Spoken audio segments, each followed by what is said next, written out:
인류 역사의 대부분 동안 늑대는 두려운 괴물이었습니다. 만약 여러분이 3만 년 전에 살았던 사람이라면 깊은 밤 늑대의 울음소리를 듣는 것은 곧 죽음의 위협을 의미했습니다. 인간은 작고 느렸으며 수 킬로미터 밖에서도 냄새를 맡을 수 있는 맹수들에게 둘러싸여 있었으니까요.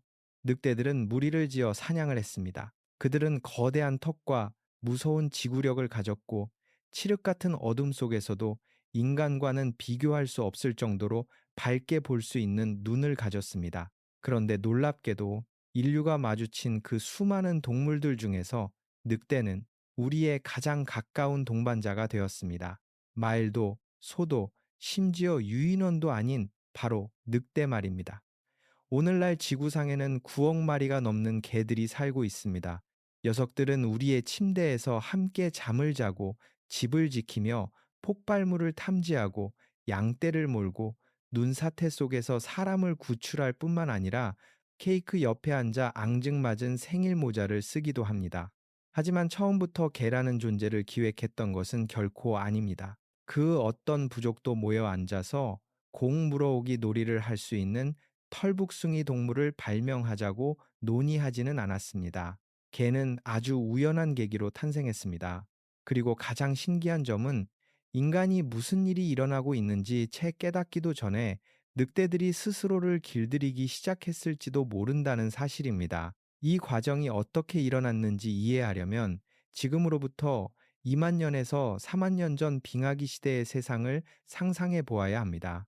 당시의 인간은 수렵과 채집을 하며 살았습니다. 아마도 20명에서 50명 정도의 작은 무리를 지어 먹을 것을 찾아 거대한 대륙을 끊임없이 떠돌았을 것입니다. 삶은 참혹할 정도로 가혹했습니다. 대부분의 사냥은 실패로 돌아갔습니다. 혹독한 겨울 추위는 끊임없이 사람들의 목숨을 앗아갔습니다. 다리가 부러지는 작은 부상조차도 곧 죽음을 의미할 수 있었습니다. 그리고 사람들이 머무는 야영지의 언저리, 모닥불 불빛이 닿지 않는 바로 그 어둠 속에서 늑대들이 기다리고 있었습니다.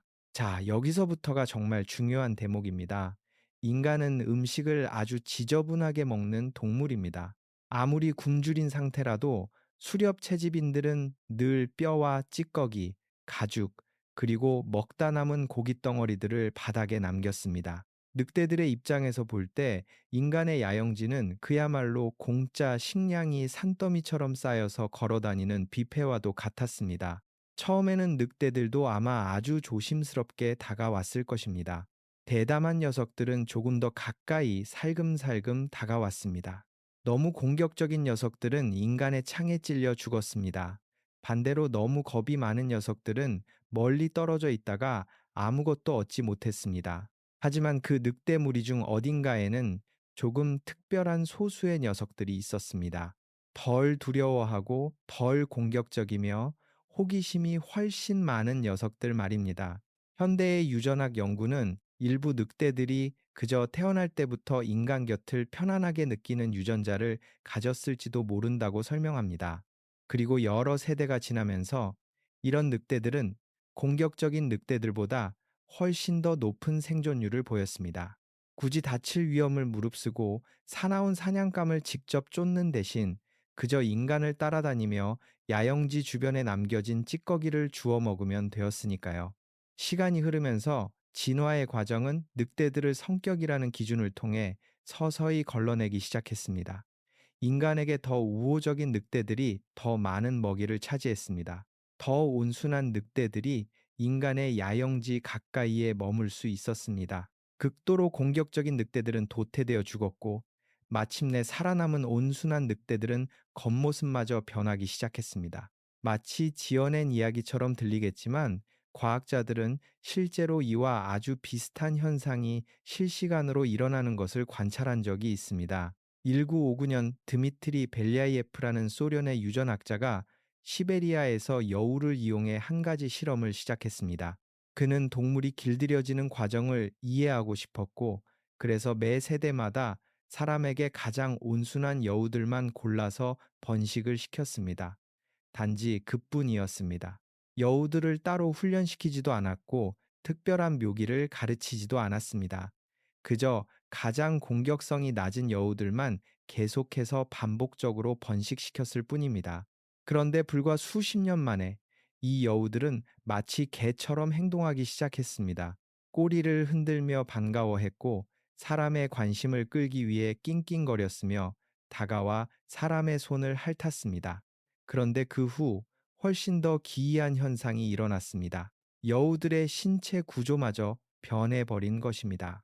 쫑긋했던 귀는 아래로 축 처졌고 뾰족했던 주둥이는 짧아졌으며 털에는 하얀 얼룩무늬가 생겨났고 꼬리는 동그랗게 말려 올라갔습니다. 참으로 신기하게도 동물의 공격성이 줄어들면 그들의 겉모습도 함께 변하는 경우가 많습니다. 과학자들은 다양한 종에 걸쳐 가축화된 동물들이 거의 자동적으로 더 부드러운 인상과 더 작은 턱, 얼룩덜룩한 털, 그리고 처진 귀를 가지게 된다는 사실을 발견했습니다.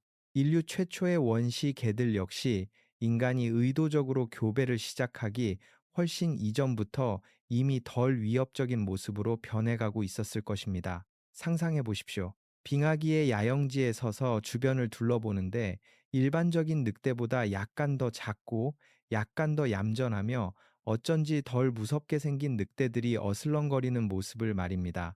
아직 애완동물이라고 부를 수는 없지만 그렇다고 완전히 야생동물이라고도 할 수 없는 그런 존재들이었죠. 그리고 이런 현상은 단 한 지역에서만 일어난 것이 아닐 것입니다. 고대 세계의 아주 광범위한 지역에서 인간과 늑대는 동시다발적으로 서로 관계를 맺어가고 있었을 확률이 높습니다. 수천 년의 긴 세월 동안 이 모든 과정은 아주 조용하게 진행되었습니다. 그 어떤 인간도 자신들의 모닥불 바로 옆에서 위대한 진화가 펼쳐지고 있다는 사실을 깨닫지 못한 채 말입니다. 그러다 인간은 이들과 함께할 때 얻는 큰 이점들을 아주 빠르게 눈치챘을 것입니다. 늑대들은 인간보다 먼저 소리를 듣습니다. 그들은 아주 먼 거리에서도 맹수의 냄새를 맡아냅니다. 또한 인간과는 비교도 안 될 정도로 사냥감의 흔적을 훌륭하게 추적합니다. 야영지 주변을 맴도는 늑대 무리는 인간에게 있어 그야말로 살아 숨쉬는 방범 알람 시스템과도 같았습니다. 곰이 다가오면 늑대들이 먼저 반응하여 지저댔습니다. 낯선 부족의 침입자가 나타나도 늑대들이 먼저 눈치를 챘습니다. 근처에 사냥감인 동물들이 있을 때면 늑대들은 인간이 그 위치를 찾아내도록 도움을 주었습니다. 이렇게 두 종족이 서로의 생존을 돕기 시작하자 둘 사이의 관계는 급속도로 깊어졌습니다. 바로 이것이 개가 인류 역사상 최초로 가축화된 동물로 꼽히는 이유입니다. 양보다도 먼저, 염소보다도 먼저, 심지어 인간이 농사를 짓기 시작한 것보다도 훨씬 이전의 일입니다. 훗날 인류가 마침내 농업을 시작하게 되었을 때 개들은 우리의 곁에 계속 머물기 위해 또 한 번 스스로를 변화시켰습니다. 인간이 농사를 짓고 더 많은 곡물을 먹기 시작하자 개들 역시 야생 늑대들보다 녹말을 훨씬 더 잘 소화시킬 수 있도록 서서히 진화해 나갔습니다. 이것이 얼마나 경이로운 일인지 한번 상상해 보십시오. 녀석들은 문자가 발명되기도 전부터, 도시가 세워지고 금속 도구가 만들어지기도 전부터, 심지어 이집트의 피라미드가 지어지기 아득히 전부터 우리 인간과 함께 살아남아 왔던 것입니다. 그리고 수천 세대를 거치면서 인간과 개는 마침내 정서적으로도 서로를 변화시키기 시작했습니다. 인간이 반려견의 눈을 다정하게 바라볼 때 두 생명체 모두의 뇌에서는 부모와 자식 간의 깊은 유대감을 형성할 때 분비되는 것과 똑같은 호르몬인 옥시토신이 뿜어져 나옵니다. 야생 늑대들은 인간과 눈이 마주친다고 해서 이런 호르몬 반응을 보이지 않습니다. 오직 개들만이 이 반응을 보입니다. 여러분의 반려견이 사랑스러운 눈빛으로 여러분을 빤히 바라보는 것은 결코 우연한 행동이 아닙니다. 오랜 진화의 과정이 개들이 인간의 뇌와 정서적으로 깊이 연결되도록 그들을 빚어낸 것입니다. 심지어 개들은 인간이 본능적으로 마음을 열게 만드는 특별한 표정까지 지을 수 있도록 진화했습니다. 우리가 흔히 말하는 그 아련하고 불쌍한 강아지 눈망울은 감정 표현이 풍부해 보이는 개들을 인간이 더 불쌍히 여기고 돌봐주었기 때문에 오늘날 더 흔하게 나타나게 된 것일지도 모릅니다. 일부 인류학자들은 개가 인간의 사냥 성공률을 극적으로 높여주었기 때문에 개와 함께한 인간들이 그렇지 못한 인간들보다 생존 경쟁에서 훨씬 유리했다고 생각합니다. 이처럼 개는 인류가 전 세계로 뻗어나가는데 지대한 공헌을 했지만 가축화라는 과정은 그들에게도 쓰라린 대가를 치르게 했습니다. 개들은 늑대의 상징이었던 야생성의 상당 부분을 잃어버렸습니다. 게다가 현대의 수많은 품종의 개들은 인간의 이기적인 인공 교배로 인해 심각한 건강 문제에 시달리고 있습니다. 허그는 숨을 쉬는데 어려움을 겪고, 닥스훈트는 자주 척추 질환을 앓으며, 불독은 때때로 스스로 새끼를 낳지도 못합니다. 하지만 그럼에도 불구하고 녀석들의 피 속에는 여전히 고대 늑대의 흔적이 고스란히 남아 있습니다. 개들이 잠자리에 눕기 전에 빙글빙글 도는 행동은 고대 늑대들이 잠자리에 풀을 평평하게 밟아 다지던 오랜 습성을 그대로 따라하는 것일지도 모릅니다. 녀석들이 달을 보고 길게 울부짖거나 남은 음식을 흙 속에 파묻고 잠을 자며 몸을 움찔거릴 때마다 수만 년 전 얼음 땅을 거닐던 맹수의 본능이 수면 위로 떠오르는 것입니다. 조그만 치와와부터 늠름한 허스키에 이르기까지 모든 개의 마음속 깊은 곳에는 빙하기 시대를 호령했던 무서운 포식자의 그림자가 숨쉬고 있습니다. 그리고 어쩌면 바로 이 점 때문에 개라는 존재가 다른 가축화된 동물들과 이토록 다르고 특별하게 느껴지는 것일지도 모릅니다. 고양이는 그저 인간의 곁에서 살아갈 뿐이고, 소는 인간을 견뎌낼 뿐이며, 말은 인간과 함께 일을 하지만 오직 개만이 인류의 운명에 기꺼이 합류했습니다. 모닥불 불빛 너머로 무서운 맹수들이 어슬렁거릴 때 녀석들은 바로 우리 곁에 바짝 붙어 잠을 잤습니다. 꽁꽁 얼어붙은 빙하기의 대륙을 우리와 함께 걸어서 건넜습니다. 모두가 잠든 고요한 야영지를 밤새워 든든하게 지켜주었습니다. 거센 폭풍우 속으로, 험난한 데이주 속으로, 피비린내 나는 전쟁터로, 그리고 완전히 새로운 미지의 대륙으로 향하는 우리의 모든 걸음걸음에 늘 함께 했습니다. 그리고 그 길고 험난했던 여정의 어느 길목에서 인간과 개의 관계는 단순한 생존의 협력자를 넘어 훨씬 더 깊고 다정한 그 무언가로 변해갔습니다. 독일의 고고학자들은 약 14,000년 전의 것으로 추정되는 오래된 무덤 하나를 발견했는데, 그곳에는 한 남자와 한 여자, 그리고 그들 곁에 아주 조심스럽고 정성스럽게 묻힌 개 한 마리가 있었습니다. 뼈를 분석해 본 결과 이 개는 강아지 시절에 생명을 위협할 만큼 아주 심각한 병을 앓았음에도 불구하고 그 후로 몇 주 혹은 몇 달을 더 살아남은 것으로 밝혀졌습니다.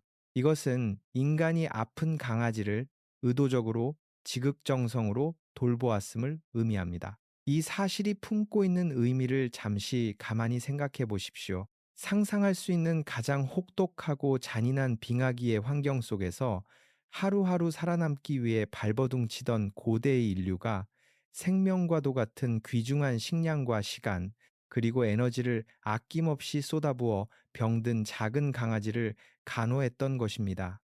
이것은 더 이상 단순히 사냥꾼으로서의 쓸모나 도구로서의 가치가 아닙니다. 이것은 깊은 애착이자 변치 않는 우정이며 어쩌면 진정한 의미의 사랑이었을 것입니다. 수천 세대의 장구한 시간 동안 인간과 개는 서로의 생존을 책임지며 서로를 오늘날의 모습으로 빚어냈습니다. 이 위대한 서사시의 시작은 그저 늑대 몇 마리가 인간의 모닥불을 조금 덜 두려워하게 된 아주 작은 변화에서 출발했습니다. 치밀하게 짜인 계획도 없었고 위대한 발명품도 아니었습니다. 모닥불 곁에 남겨진 고기 찌꺼기들, 어둠 속에서 조심스레 살금살금 다가온 몇 마리의 야생 동물들, 그리고 두려움을 인류 역사상 가장 위대한 파트너십으로 서서히 바꾸어 놓은 경이로운 진화의 마법이 전부였습니다. 그리고 오늘 밤 여러분의 가장 소중한 털북숭이 친구는 아마도 당신의 발치 어딘가에 몸을 웅크린 채 스르르 잠이 들 것입니다. 이 위대하고 아름다운 우정이 무려 수만 년 전 얼어붙은 빙하기의 모닥불 곁에서 시작되었다는 사실은 꿈에도 모른 채 말입니다. 하지만 이 이야기를 들은 여러분은 이제 알게 되었습니다.